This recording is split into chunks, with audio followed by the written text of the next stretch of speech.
ನಾವು 2 ವರ್ಷ ಆಯಿತು ಗಾಡಿಗೆ ಅಪ್ಲೈ ಮಾಡಿ.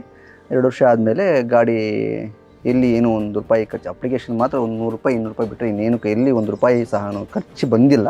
ನಾವು ಅಪ್ಲೈ ಮಾಡಿದಾಗ ಇದು ಗಾಡಿ ನಮಗೆ ಪ್ರದೀಪ್ ಈಶ್ವರ್ ಅವರು ಒಂದು ಇದರಿಂದ ನಮಗೆ ಗಾಡಿ ಒಂದು ಬಂತು.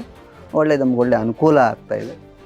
ಯಾರಿಂದನೂ ₹1 ನಮಗೆ ಖರ್ಚು ತಗೊಳ್ದೆ, ಯಾರೂ ತೊಗೊಂಡಿಲ್ಲ. ಇದುವರೆಗೂ ಯಾರಿಗೂ ₹1 ನಾವು ಕೊಟ್ಟಿಲ್ಲ, ತೊಗೊಂಡಿಲ್ಲ, ಕೇಳಲೂ ಇಲ್ಲ. ಯಾರೂ ಅಧಿಕಾರಿಗಳಾಗಲಿ ಯಾರೇ ಆಗಿರ್ಬೋದು ನಮ್ಮನ್ನು ಯಾರೂ ಕೇಳಿಲ್ಲ. ಇದು ಗಾಡಿ ನಮ್ಗೆ ಕೊಟ್ಟಿರೋದು ಒಂದು ಅನುಕೂಲ ಅಂತಕ್ಕಂಥದ್ದನ್ನು ಅವರು ಮೊನ್ನೆ ಗಾಡಿ ಕೊಡುವಾಗ ಸುಮಾರು 40ರಿಂದ 50 ಜನಕ್ಕೇನೋ ಗಾಡಿ ಇಶ್ಯೂ ಮಾಡಿದ್ರು, ಕೊಟ್ಟರು.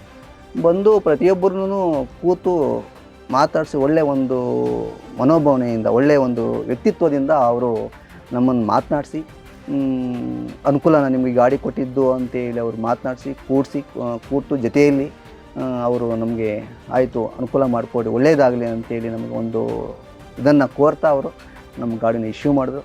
ಹೇಳಬೇಕು ಅಂತಂದರೆ ಒಳ್ಳೆಯ MLA ಅಂತಕ್ಕಂಥದ್ದನ್ನು ನಾವು ಹೇಳಲಿಕ್ಕೆ ಇಷ್ಟಪಡ್ತೀನಿ. ಒಳ್ಳೆಯ ವ್ಯಕ್ತಿ. ಧನ್ಯವಾದಗಳನ್ನು MLA ಆಗಿರ್ತಕ್ಕಂಥ ಪ್ರದೀಪ್ ಈಶ್ವರ್ಗೂ ಧನ್ಯವಾದಗಳನ್ನು ಹೇಳ್ತಾ